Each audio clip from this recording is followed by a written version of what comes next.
Hello, this is Bobby Watson for FLTV in association with Matt Lynch in Marbella. Today I'm with Anthony Joshua, heavyweight British and Commonwealth champion. How are you today? All good, mate. All good, Bob. Good to see you again. Just finished off my training session for the afternoon. Gonna head home, take it easy, do a bit of physio before I go again. Yeah, I saw you train today. You look very, very well. How's training going? You're 9 weeks away from your fight. How's it going? Well, 9 weeks away, as you said, it's like I'm learning. You're only as good as your last fight, so I can take bits away from that. And I've just been progressing on not trying to knock people out so quick, just boxing a bit more with them, not bringing my feet together and stuff, keeping my shape. It's all in the locker, but it's just being disciplined enough to keep my composure when the emotions get involved. Like if you get tagged, just say, all right, you caught me with one. I'm not gonna let my emotions get the better of me. I'm just gonna stick to my boxing and so on. So it's just working on them type of things, and that way it helps me relax when I'm fighting, and just understand it's a boxing match, not so much of a fight. 9 weeks away, it's a long time, but it's a good place to be with the mindset I'm at. That I got 9 weeks to just really develop some better skills moving forward into my next fight. Yeah, today I wanted to talk to you about your amateur career before the Olympics, because not many people talk about it, and I want to know how did you first feel when you first stepped into the ring? It was interesting. I remember at the Boston Arms in Kentish Town, you know, early 2009, I think it was, or late 2008. And I remember like everyone from my gym that had seen me be training for it and heard I was fighting, had been, and other people on the card that had been fighting their families then. And heavyweight's always interesting, you know. I weren't, I had some sort of ability, but I had to be taught, so it was a lot of hard work. So I went in there, someone on my level, and we just had a little scrap, and luckily I got the knockout. I was nervous at first, but the result after, whether you win or lose, you've gone through it, and you get that emotional drain, that shutdown. Like, oh, I've just done it. I'm happy I've gone in there. I'm happy I've lived it. Now I can just move on. So it was like once I got that fight out of the way, I claimed myself as a fighter, not just someone who trains, and I could just start, progressing on my boxing journey. How much confidence did that win give you? A bit too much. And then I won again by knockout. And then like you start thinking that, you know what, this boxing malarkey is a lot easier than I thought, because you've knocked out your first two opponents, everyone's patting you on the back. And I felt great, man. It gave me a bit too much confidence. Because then in your third fight, Yeah. unfortunately, you come to a loss. How did you feel after that? That's the point there. So it was like a message to humble me. And, when me and Dylan come together, we always have a good scrap. And he gave me a really good fight. And then I realised that boxing, if I want to get better and I want to do better in boxing, I'm going to have to do more, because I don't really want to risk losing on a regular basis. Do you know what I mean? So I thought that Dylan will be the next level of opponents I'll be fighting. So I just said I've got to improve and move on a level. I can't just be living off my two knockouts. Did you always think like that, or did you ever think boxing might not be for you? Nah, I never, it was really for discipline, mate. I was on tag for 14 months, going through some situations when I wasn't thinking right. And so I was training and fighting while I was on tag. Um, so it was really, if I ever get locked up, I'm in good shape, I can fight. So it wasn't so much to make a career out of it. It was just I was on tag for 14 months, and I just needed something to take up my time. So I started training and disciplining myself, and it became my life. So yeah, now I look at it more as like a career path, and it's what I want to do. At the time, I never really thought that. No. At what point did you think it would be a career path? So much like when I started getting on the GB squad, like going out to represent your country and stuff like that. I started thinking, no, I can make something out of this. Because people start recognising what you're doing and appreciating the effort you're putting in. Some people don't, and then you start getting a balance of negative and positive, but you realise people are watching.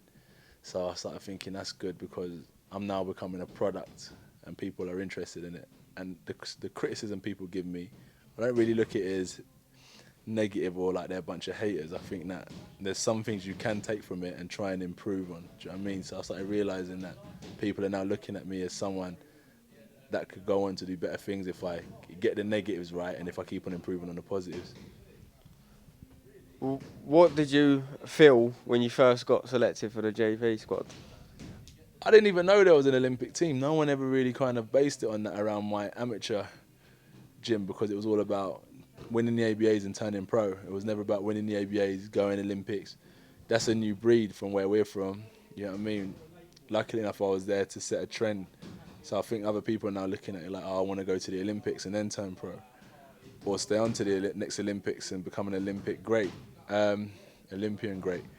So for me, it was never really about that. I got a call up and I was like, oh, hang on there. I never knew there was Olympic boxing. But I realise now that same feeling I felt in my third fight, that I need to step up, is how I felt when I went to the GB squad, a different level. Was the level of work a lot harder at the GB team? Yeah, definitely a lot harder. Where I would train 3 times a week, Monday, Wednesday and Friday, we're training 4 times a day.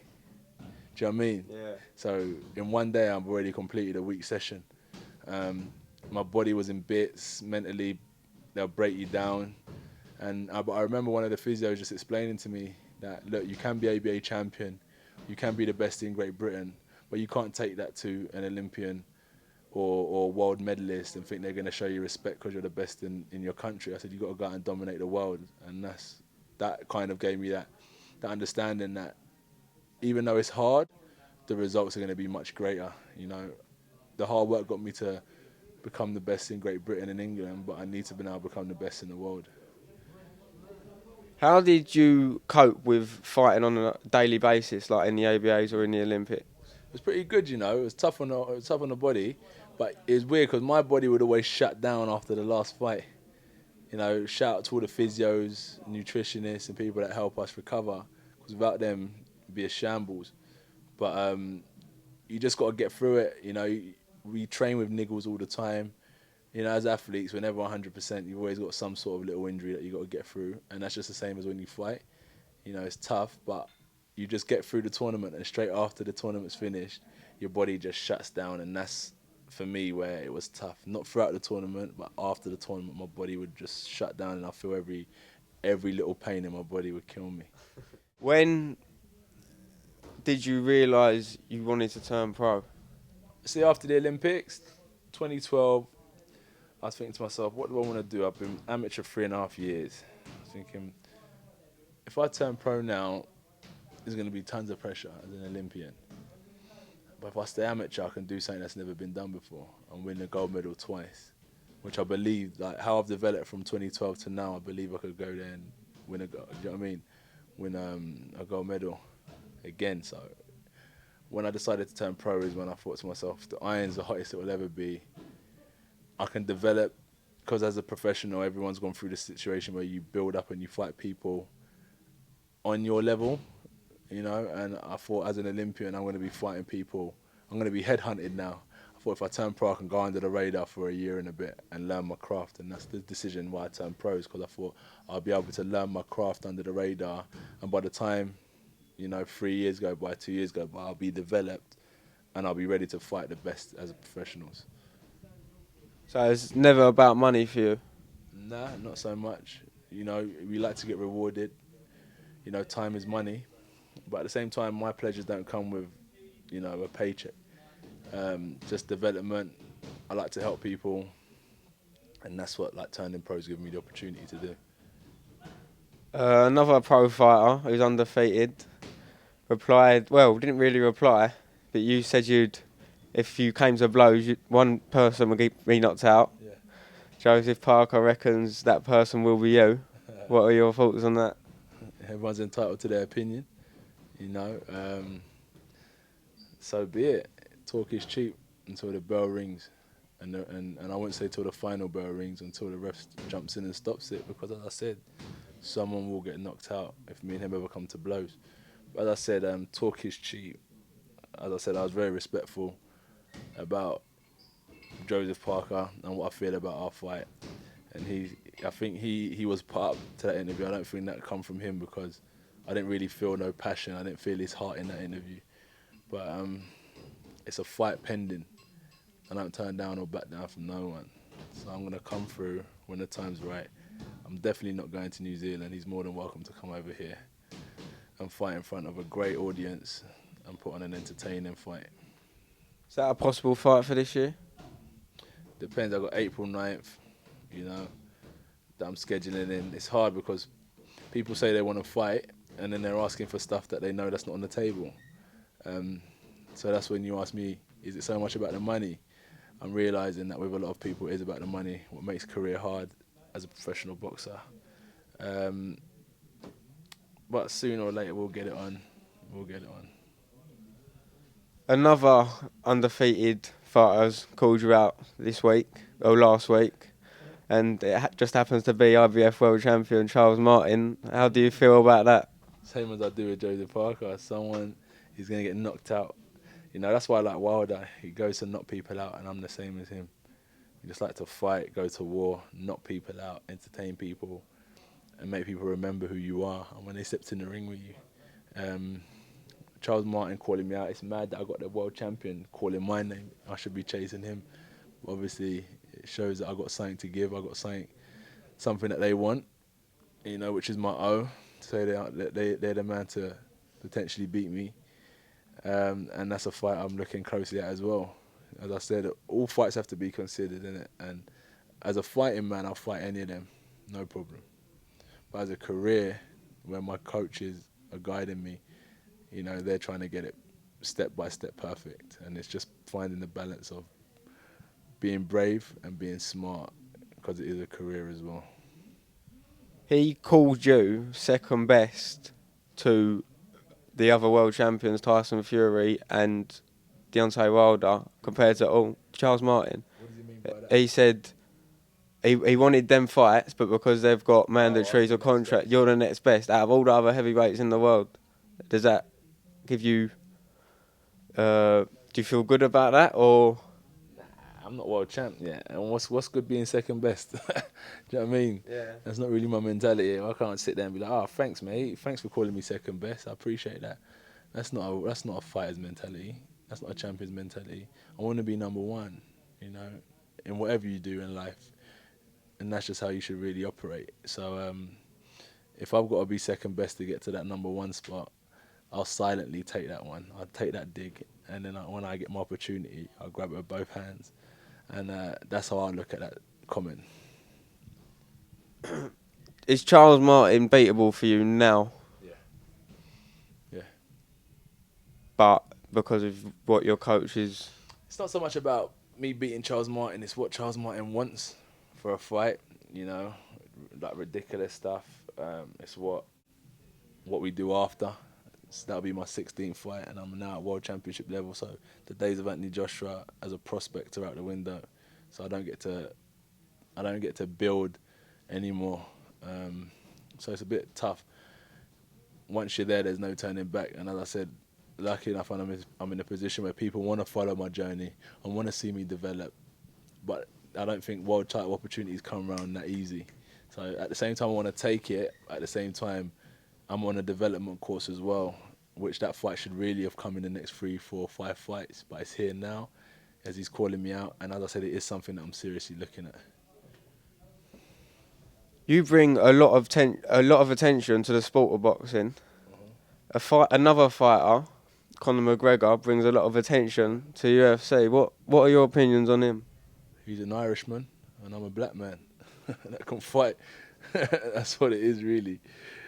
There's no really two ways about it. We're from fighting backgrounds with similar cultures, and we fight. We're just warriors, mate, and that's what it comes down to. Do you enjoy his attitude? Yeah, I like Conor McGregor, the Notorious. I wish I took that name. I like it. I like everything about Conor McGregor. I like what he's doing for the sport of UFC as well. And, you know, and I hope he doesn't lose, because it's a fickle world. 1 minute everyone's on your back, you're the flavour of the month. You take a loss, everyone writes you off. But he's done a lot for the sport of UFC so far. And, you know, you can't fault him. You can't fault a man for losing. You know, it's how he gets back up. And I think so far he's done unbelievably well for the sport of UFC. And I just hope he continues that. So long live Conor McGregor. A super fight coming up in May the 7th, Canelo Khan. Yeah. What are your thoughts on that? It's a good fight. Khan's waited patiently. I don't know what's been happening with his promotional team, with trying to get him certain fights that have been on the table, but he's finally got a fight that's of interest. As soon as it was announced, people were like, okay, we're talking about it here now. It's a tough fight. Khan's very quick, can maneuver well. Canelo will be, feeling good. He won't be weight drained. He'll be big, he'll be strong and very powerful. So they've both got brains, but it's who stays composed. It just takes time and builds into the fight. I think they've both got blueprints on how to be beat, hence Mayweather, how he beat him, and hence how Khan's been beat by other fighters. So it's just about being crafty, studying people's weaknesses and trying to capitalize on that, because 12 rounds is a long time, and even I learned in my last fight, you make one mistake and it could change the course of a fight. How do you feel about them fighting for the middleweight title, even though they're fighting at 155 pounds instead of 160? I don't really care, to be honest with you. Listen, if that's what they want to do and that's how they want to go out their business, I'm more interested in the fight. Yeah. You know what I mean? That's me. I'm not interested in the politics of all the weight categories and belts and who fights for what. But it's just more about the two fighters coming together. That's what I'm saying. Try not to get too involved and worried about who's getting what, and worry about yourself, what your pot's saying. Worry about the athlete you're becoming, the person you're becoming. Don't worry too much about all the stuff with belts and promotions and all that stuff. Just worry about yourself, and that's why I'm not worried about all the belts and the weight categories with them too. I just like to see a good clean fight between two great athletes. Who wins that fight for you? Canelo probably. How? Points. I don't think he'll knock Khan out. I think Khan's too quick on his feet, but I think Canelo's been at a level and fought with the best. Do you know what I mean? You're only as good as your last fight, and he's been in with the best in the world. He's had more fights, a bit more experience, and that's what I have to go by. Khan's a great fighter, but I think it's a very tough fight, and I hope he proves me wrong because he's my fellow British man. But speaking on what I look at, I think Canelo got the win in that fight. Do you think after the Canelo fight, Khan can come here and fight Brook? That would be class. I wish he was fighting Brook on me, you know what I mean? But he's gone a different route, which is big. So Khan's got some real good opportunities ahead of him. He's done it right. He's taken his time, and it paid off. It seems like it's going to pay off for him in the long run. What's your thoughts on that fight? Who wins that? You know what? Let's get the Canelo-Khan one out of the way, because however that fight ends can determine my opinion on how the Khan and Brook fight goes, because a fight can really change the course of a next fight. Whether it takes a lot out of him, whether he wins in spectacular fashion and he's confident. Let's just get that one out of the way. When we do another interview, I'll give you my opinion after that fight. Oh, I'll get back to you on that one then. You're fighting next week, right? And what is this, your fourth fight? Mate, it's about learning. You're not going to be the man you're going to be in the next 10 years if you stick with it. So don't put so much pressure on yourself, in the sense that win, lose or draw, you win, I'm the man, I'm great, or you lose, I'm shit, I'm no good. Just say to yourself, I'm here now, I've been working at it for a bit, I'm going to go in, I'm definitely going to enjoy myself because there's no turning back. The date's been set, so don't worry about nothing. And go out there and just stick to your basics, bro. But with that mentality is I'm going to beat this guy. And the result's the result, and you move on. The amateurs is all about experience. It's not your career.